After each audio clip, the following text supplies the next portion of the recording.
I know some of y'all been waiting on this video. Let's secure this piece of equipment to a Stepdeck trailer, DOT style.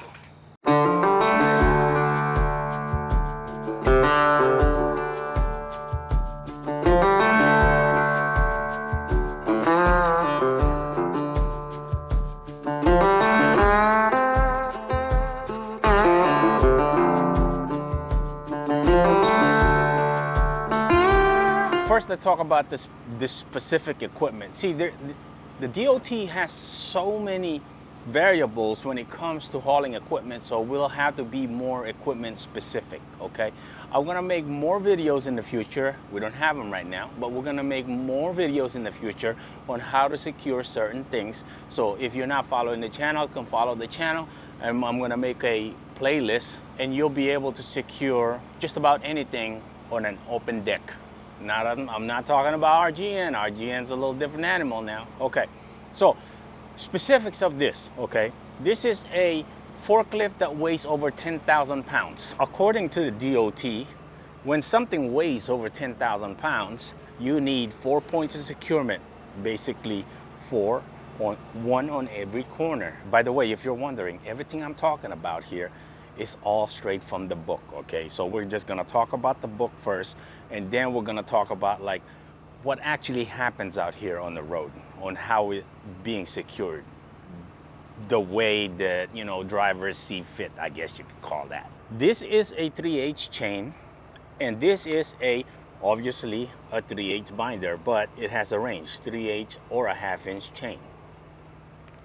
This chain has a working load limit. Basically, the working load limit of it is that the point that it'll break, okay, the breaking point of it.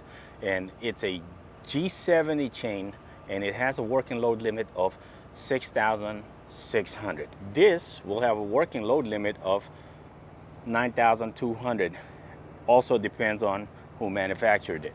As you can see, we got 4 securements, one in each corner of the vehicle itself. You got 2 back there, okay?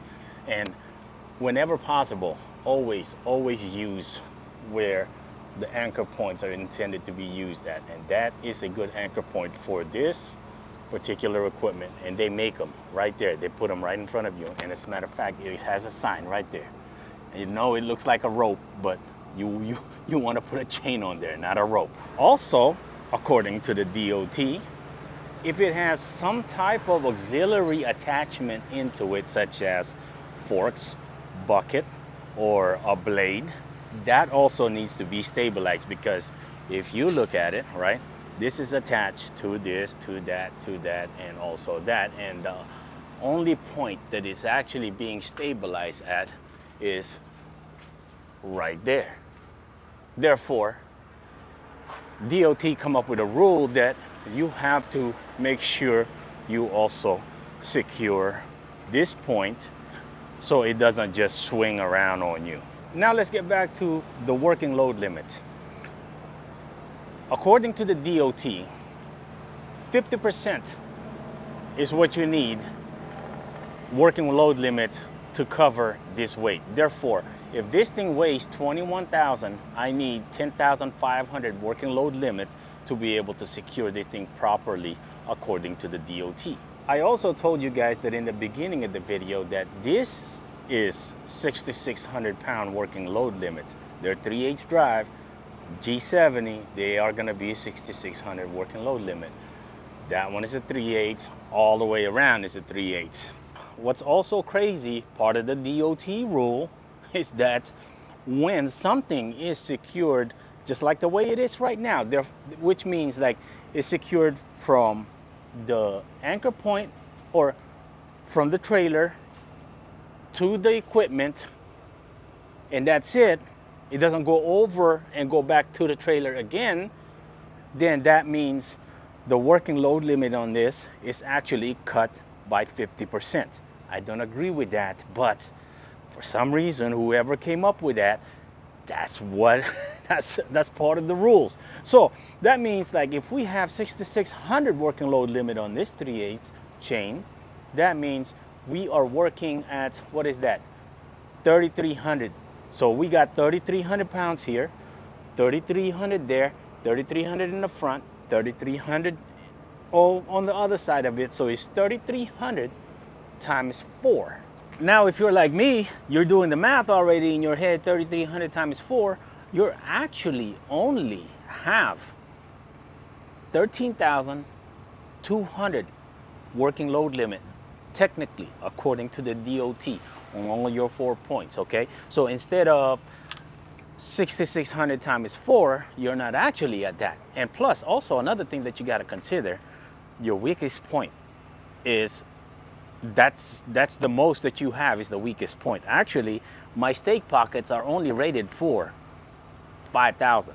This one is only rated for 5,000. Therefore, that actually got, all of that got cut down to 5,000, okay? I know, it's getting complicated, right? I'm not even done yet. So let's go, I'm gonna slap another curveball at you with these working load limits. So now, according to the DOT as well, if you have something that is on track, on wheels or whatever, right, you need 0.8 of G-force to be able to stop that weight there, which means, without being nerdy or complicated on you guys, that basically means you need about 80% of working load limit on this truck.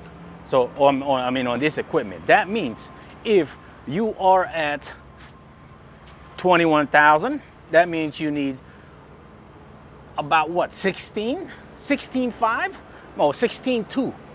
16.2 of working load limit to be able to secure this properly according to the DOT, if you follow the 0.8 G-force to secure this thing from forward movement. But you also got to think that you have this right here, which covers you. Now, these are rated, my rub rails are rated to 5,000 as well. Therefore, I got 5,000 right there, working load limit. And that's a full working load limit because it goes from this side of the trailer to that side of the trailer. You know, it just doesn't go directly hook onto the equipment that we're hauling. It goes over or back onto the trailer itself. So for some reason, they considered that, whoever did the freaking calculations or the engineering, they were like, okay, when from the trailer to the trailer, securement point is much stronger than trailer to the equipment itself. How? I don't know. So according to the DOT, if you wanted to maximize your working load limit on, let's say, just say this particular equipment, you would take this chain, go over the eye hook, go on that corner, maybe secure it down that way, and then do the same thing, secure it over here. Now your chain coming from this end of the trailer to that end of the trailer, now you have a full working 5,000 working load limit on this. Complicated yet? Well, let's take a break. Let's look at some B-roll on this freaking beautiful rig.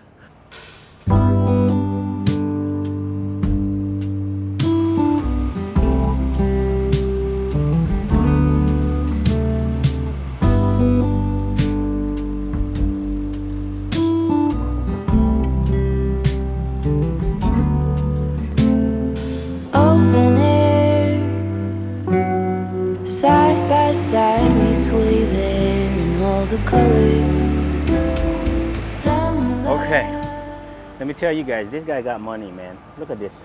Those things are not cheap. Trust me. I've seen those. They're not cheap. Look at this. Everything is customized. I love the way it looks. It's just the steps, tanks. I like those watermelon lights. APU, customized cover.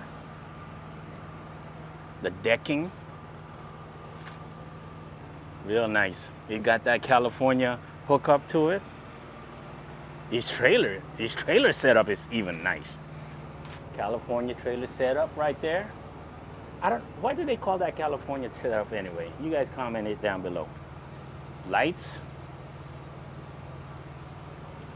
I do like these Michelin. I think that's gonna be my next tires. 22.5 We also have 22.5, but ours are a little bit smaller.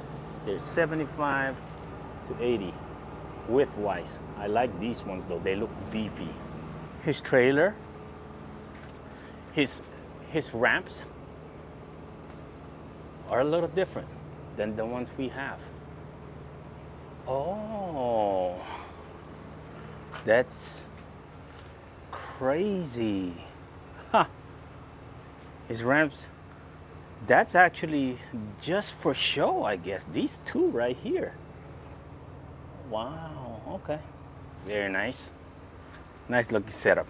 Beautiful setup. Let's go back into securing this. The way we got it right now, I can almost guarantee you this thing ain't going anywhere, okay? Unless you got something defective on your equipment somewhere, okay? I can almost guarantee you that this is not gonna go anywhere. I don't care how hard you have to brake in an emergency brake situation. It's not going anywhere. But we are covered even with the 80% rule of the DOT because of this, really. Okay, so we're good to go on that. That's why I don't carry 5/16 chains, especially if you have a step deck. I don't suggest you carrying 5/16 chains because you're going to be hauling equipment and you're going to need 3/8, okay, just to meet DOT standards. Also, another thing that you got to think about now, this is hands-on out here in the field, okay? See the way I have the chain looking like, I'd say, a pretty good 45-degree angle right there, right? Now, highly suggested that when you're securing something with chains and stuff is that you want that chain to be at around 45 degrees, about 30 to 45 degrees is what they're recommending because the chain is much more effective that way. So if, let's say, I did have this anchor point right here, I could have backed it out a little bit more, but I did have this anchor point, but I didn't like the angle. That's why I used that, just so I can have that angle where the engineers are saying that chains are going to be more effective at that angle or particular angle. And if you look back here as well, it's the same thing. We're trying to achieve that 30 to 45 degree angle, okay? And I believe we got that right there. It's just all an eyeball thing. This part right here is not on the DOT book, at least not where I can find it, okay? I tried, trust me, I have, but I can't find the doggone thing where it says that specifically as far as the angle of the chain.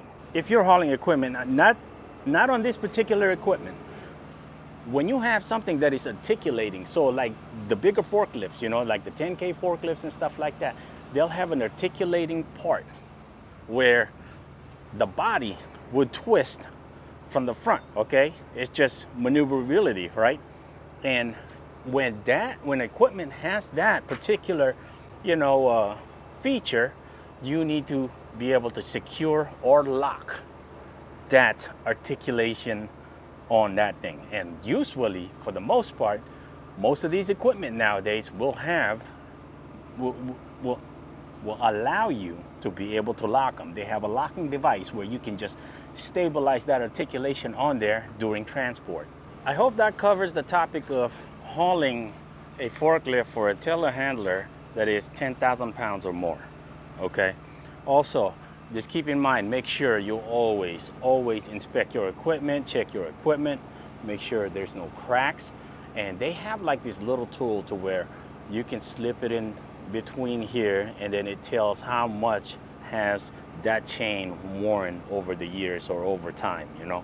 And when that tool, the DOT has this tool, okay? When they're able to slide that tool in there at, you know, the unserviceable mode of it, that means that you're going to be put out of service. So make sure you are checking your equipment constantly, okay? You got to make sure you have your cotter pins are on there, and use cotter pins. Don't use one of those quick connect things, you know? They could say something about that, you know? So make sure you use cotter pins. Hopefully that covers everything that we needed to secure this piece of equipment. If you know anything more, if you have any question, just comment it down below. I'm going to try to respond to a lot of them. And also, I'm going to try to make more of these videos to where I'm going to make a playlist of them. It's just going to be a specific, you know, for every piece of equipment. So you can look it up. If you're new to trucking, you can look it up and be like, hey, you know what? I want to know how to secure this thing. Okay? And you just type in whatever that equipment is, and hopefully this video, that particular video pops up, and you'll have a little bit more knowledge or more confidence that your equipment will make it from point A to point B. We will see you guys in the next video.